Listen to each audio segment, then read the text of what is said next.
तो देखो De Morgan's law का second part, to proof A union B का complement is equal to A का कॉम्प्लीमेंट इंटरसेक्शन बी का कॉम्प्लीमेंट। इधर का मिटाते हैं, हाँ ठीक है। तो इसको क्या करेंगे हम, सेकंड पार्ट ये है to proof A union B का whole complement is equal to A का कॉम्प्लीमेंट इंटरसेक्शन बी का कॉम्प्लीमेंट। तो लेट क्या करेंगे, इसका कोई आर्बिट्रेरी एलिमेंट लेंगे और दिखाएंगे कि वो एलिमेंट इसमें भी कंटेन है। तो let x be any arbitrary element, इसको घर में जाके तैयार करना, अच्छे से समझना। जो लाइन समझ में ना आती होगी तो पूछना कि ये लाइन के बाद ये समझ में नहीं आया था, घर में तैयार करने के बाद, अभी नहीं। X be any arbitrary element of A union B का whole complement, that is x belong in A union B का होल कॉम्प्लीमेंट। तो जब एक्स ए यूनियन बी के कॉम्प्लीमेंट का एलिमेंट है तो कॉम्प्लीमेंट हटाएंगे तो उसका एलिमेंट नहीं होगा। तो इम्प्लाइज क्या लिखेंगे, x does not belongs to A union B, x does not belongs to A union B. ठीक है, इसका मतलब क्या होगा कि एक्स इज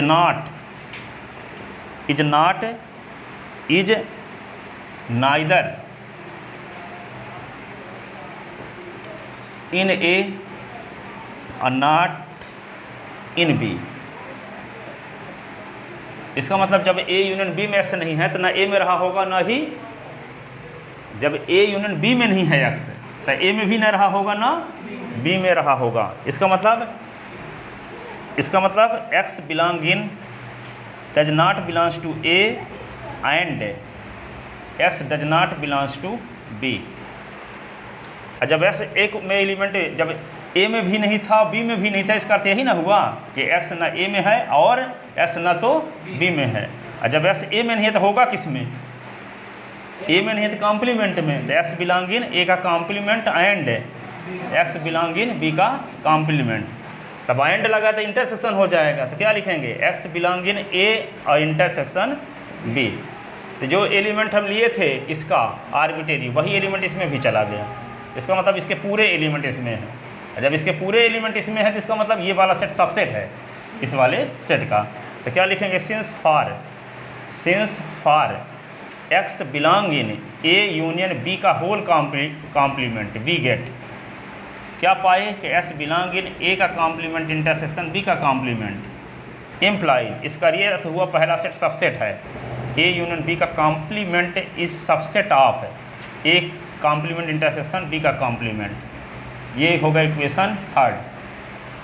क्या होगा इक्वेशन थर्ड। अब हम इसका कोई आर्बिट्रेरी एलिमेंट लेते हैं और दिखाएंगे कि वो इसमें भी कंटेन है। ठीक है, तो again let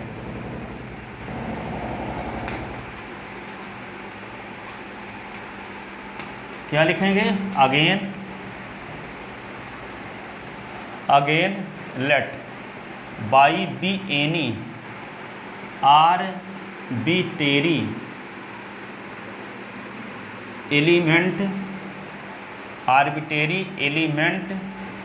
of A dash intersection B dash, that is y belong in A dash intersection B dash.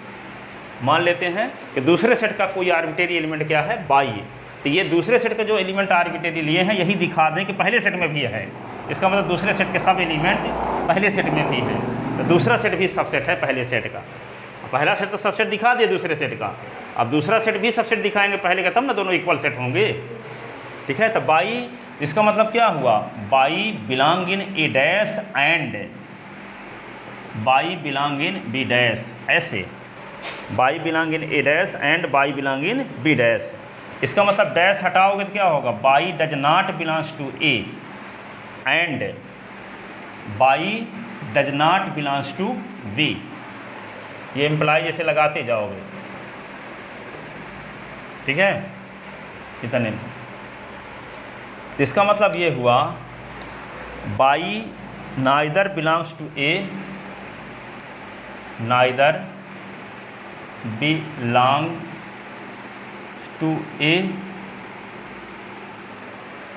Not to B. Not to B, यानी बाई ना तो ए में होगा और ना ही बी में होगा। इसका मतलब बाई ए यूनियन बी में भी नहीं होगा। By does not belongs to A union B. जब बाई ना ए में है ना बी में भी है तो ए यूनियन बी में तो होवे हम नहीं करेगा, क्योंकि ए और बी किसी में होना ज़रूरी है तभी यूनियन में आएगा। ठीक है, तो जब बाई ना ए में है और ना बी में है तो ए यूनियन बी में भी नहीं होगा, और जब बाई ए यूनियन बी में नहीं होगा तो होगा किस में? ए यूनियन बी के होल कॉम्प्लीमेंट में होगा। तो एम्प्लाइज क्या मिल जाएगा? By belong in A union B का होल कॉम्प्लीमेंट। तो इसका कोई आर्बिट्रेरी एलिमेंट लिए तो हम दिखा दिए कि वह एलिमेंट इसमें भी कंटेन। तो क्या लिखेंगे? Since for by belong in A dash intersection B dash we get क्या? By belong in A union B का होल कॉम्प्लीमेंट इम्प्लाइज। इसका मतलब ये हुआ कि ये सेट सबसेट है। A dash intersection B dash is subset of A union B का होल कॉम्प्लीमेंट। ये इक्वेशन हो गया 4 from equation third and fourth. From equation from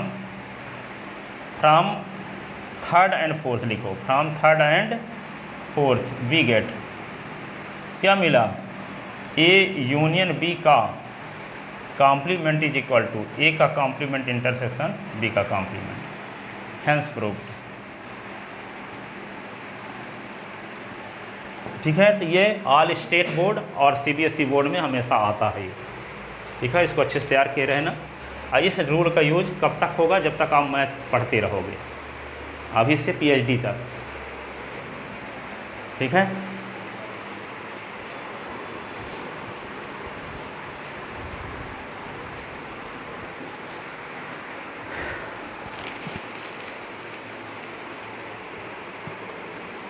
अब